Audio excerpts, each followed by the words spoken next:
and theft charges. Proklamasi.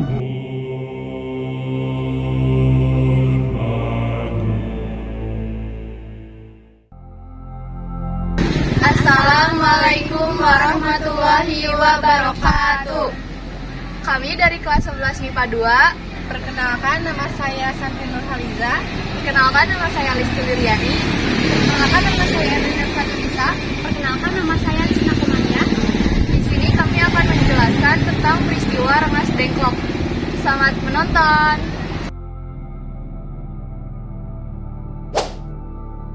Peristiwa Rengas Dengklok ialah peristiwa penculikan yang dilakukan oleh golongan muda, diantaranya Soekarni, Surya Saleh, dan Wikana, yang dilakukan terhadap Insinyur Soekarno dan Hatta. Pada tanggal 16 Agustus 1945, Soekarno dan Muhammad Hatta dibawa ke Rengas Dengklok, tepatnya di Karawang, supaya terhindar dari pengaruh Jepang. Mula Jepang menyerah kepada sekutu ditandai dengan serangan bom atom yang terjadi di Hiroshima dan Nagasaki pada tanggal 6 dan 9 Agustus 1945.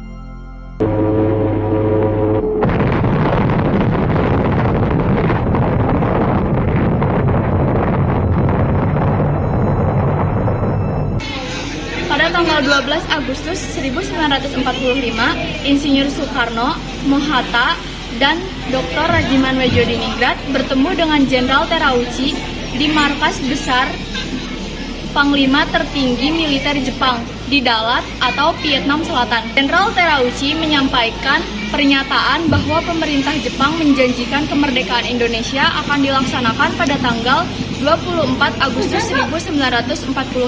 Namun, pada tanggal 14 Agustus 1945, Jepang mengaku menyerah kepada sekutu tanpa syarat. Dan kabar itu didengar oleh golongan kerja bawah tanah atau orang yang bekerja di kantor Jepang. Setelah mendengar kabar itu, golongan muda langsung mendatangi kediaman Soekarno. Pada tanggal 15 Agustus 1945, golongan muda mendatangi rumah Insinyur Soekarno untuk berdiskusi tentang kemerdekaan Indonesia. Golongan muda mendesak Insinyur Soekarno untuk segera melakukan proklamasi, namun tidak berhasil.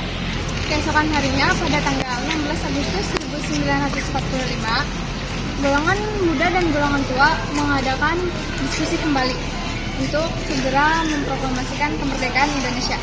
Perselisihan antara golongan tua dan golongan muda terjadi karena perbedaan pendapat. Golongan tua berpendapat bahwa kemerdekaan Indonesia harus dilaksanakan dengan rapat PPKI. Golongan muda berpendapat bahwa kemerdekaan Indonesia harus diproklamasikan sesegera mungkin. Jadi perselisihan antara golongan muda dan golongan tua terjadi setelah adanya kekosongan kekuasaan di Indonesia. Teks proklamasi disusun di rumah Laksamana Maeda. Teks proklamasi disusun oleh Ir. Soekarno, Dr. Andes Muhammad Hatta, dan Mr. Ahmad Subarjo. Diketik oleh Sayuti Melik. Teks proklamasi memuat kalimat yang tegas dan mencerminkan harapan bangsa Indonesia bahwa bangsa Indonesia dapat menjadi negara yang merdeka dan dapat menentukan nasibnya sendiri. Teks tersebut ditandatangani oleh Insinyur Soekarno dan Hatta. Teks tersebut dibuat sesingkat-singkatnya dan pada saat itu bendera merah putih dijahit oleh Fatmawati. Pagi hari 17 Agustus 1945, acara proklamasi kemerdekaan Indonesia yang awalnya direncanakan di lapangan Ikada dibatalkan. Keamanan menjadi faktor utama pembatalannya. Pejuang kemerdekaan telah menyaksikan sendiri bahwa informasi kemerdekaan telah sampai ke pihak Jepang. Sebagai gantinya, teks proklamasi akan dibacakan pada sekitar pukul 10 WIB di depan rumah Soekarno di Jalan Pegangsaan Timur nomor 56 Jakarta. Teks proklamasi dibacakan di hadapan ratusan orang penduduk yang hadir. Proklamasi. Kami, bangsa Indonesia, dengan ini menyatakan kemerdekaan Indonesia. Hal-hal yang mengenai pemindahan kekuasaan dan lain-lain diselenggarakan dengan cara saksama dan dalam tempo yang sesingkat-singkatnya. Jakarta, 17 Agustus 1945, atas nama bangsa Indonesia, Soekarno, Hatta.